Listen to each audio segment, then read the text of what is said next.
the Atlantic coastal waters between Manasquan Inlet and Great Egg Inlet, New Jersey, out to 20 nautical miles. The Atlantic coastal waters between San Diego and Sandwich Island, Delaware, out 40 nautical miles, including Atlantic City Reef. New Jersey out to 20 nautical miles. The Atlantic coastal waters between Sandy Hook, New Jersey and Fenwick Island, Delaware out 20 to 40 nautical miles, including Atlantic City Reef, Beach Haven, Brigantine.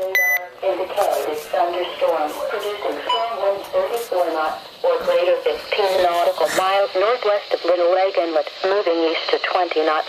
This strong thunderstorm will be near over Beach Haven and 5 nautical miles north of Little Lake Inlet by 5:10 p.m. 2 nautical miles south of North Beach Haven and 5 nautical miles south of Ship Bottom by 5:15 p.m. 5 nautical miles north of Little Lake Reef by 5:20 p.m. over Garden State South Reef by 5:25 p.m. Mariners can expect gusty winds, high waves, dangerous lightning, and heavy rains.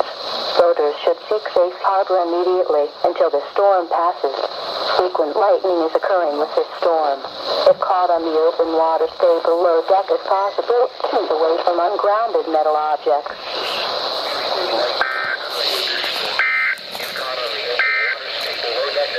Keep away from ungrounded metal objects. Repeating, a special marine warning has been issued until 6:15 p.m. for the following marine location. Coastal waters from Manasquan Inlet to Little Egg Inlet, New Jersey out 20 nautical miles.